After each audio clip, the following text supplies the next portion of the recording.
It's what GBBRs in the late 2020 should aspire to be. Despite its moderately flawed Batch 1, which I have, the AKS-74U has grown to be the absolute peak in not only AK GBBRs, but also one of the more superior choices among gas blowback rifles. The second and following batches of 74Us have been improved, eliminating the initial flaws with both automatic cycling and deteriorating range while on fully automatic. VFC have continued to hone their AK. They made it as great as it can be, and they've just done it again. How are you doing, everyone? Bada Bing here. Thank you for joining me today. With VFC's latest release of the AK-105, I noticed that they have altered the design of their triggers. I looked at images of their new carbine and I thought, well, that looks a little bit more like the trigger that Tula used in the AKS-74U that I had played about with in Poland last year. The first 9 months of batches arrived with the curvier version as seen in their 74M, but to me it was a pity that it didn't look like the real one that I had used, until the 105 came out. And you know what? I could just get the part number and order direct from VFC. And then my 74U will be even more authentic to that frighteningly orgasmic moment when I used one for the very first time. Shit.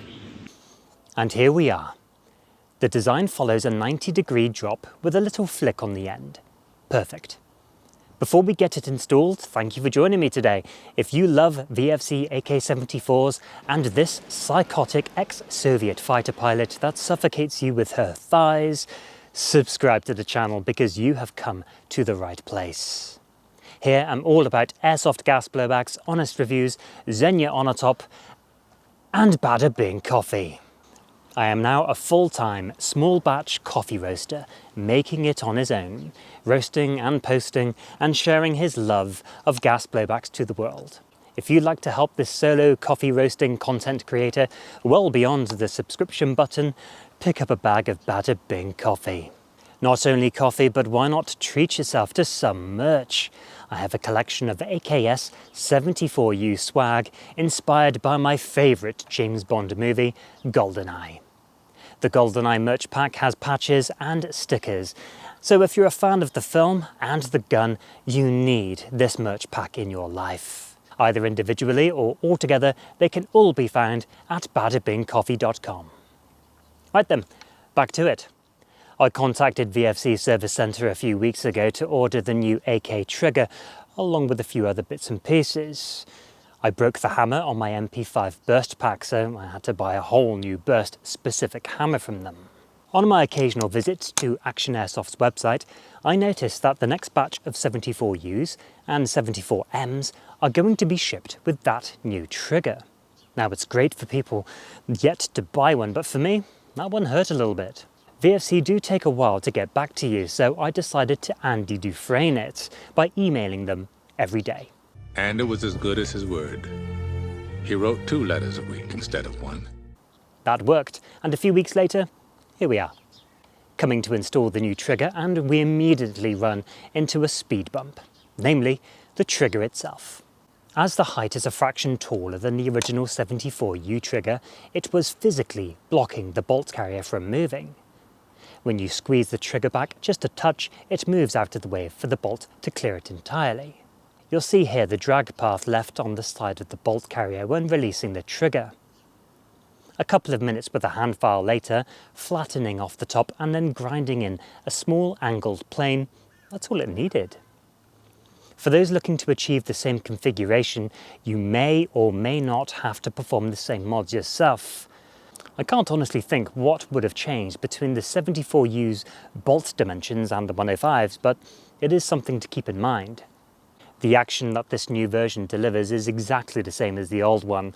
This is purely just an aesthetic boost, and that's all I needed. The geometry of the trigger is spot on, but side by side, the trigger does sit slightly forward than the real one. Bugger.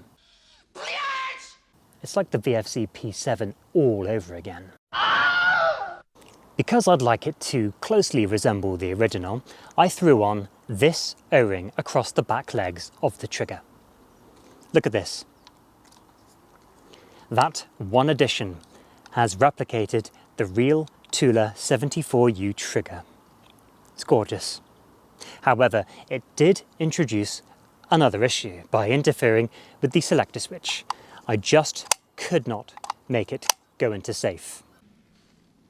You can't win. The raised block on the right side of the trigger is part of the safety mechanism, and that connects with the engagement ledge on the selector switch. This section blocks the trigger while set to safe, and the tail end of the trigger was sat up much higher now, so the selector just could not slide over the top of it. I shaved a couple of millimeters off this block. It allowed enough swing for the safety selector to rotate over to it, but most importantly, prohibits the trigger from being pulled. The hammer isn't in a precarious situation either by being on the verge of dropping off the trigger hook. Surprisingly, this trigger mechanism has all the room for personal improvement.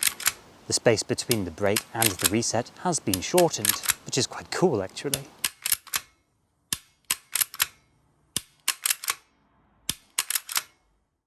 So after all said and done, does it still work?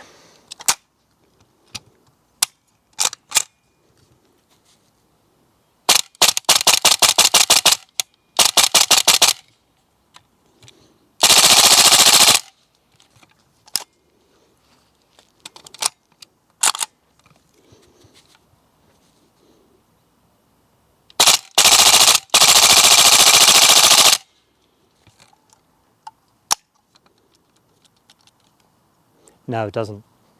So that completes my story of the updated VFC AKS74 trigger. Not a drop-in fit for me, your experience may vary, but honestly if I can do it, anyone can do it. It takes mere seconds to unclip the old one and install the new one, and then about 10 minutes of filing if you have to do that, but if you want to go down that road, it's entirely up to you. That's it from me. I'm still making memories and running the 74U for its later review. I've used it on the field several times, and it's been nothing but a true sweetheart. Or an absolute demon, depending on whether you're squeezing the trigger or not. Nothing's broken on it yet either, which is a real shame. I don't really class it as a review unless something breaks. GoldenEye merch packs are available on my website, and of course, the delicious single origin coffee. Your order not only goes towards food for me and my house tigers, but it also helps support my little channel. So check out badabingcoffee.com for good, fresh coffee and dynamite merch. Before I leave you, here's one of my very best customers, Mark. He sent me a photo of his 74U with my Boys with Toys patch on a custom Red Dawn Russian camouflage stock pouch. Thanks for your custom, buddy. It's always a pleasure to roast and post to you. Until next time, look after yourselves, my friends. Catch you in a bit.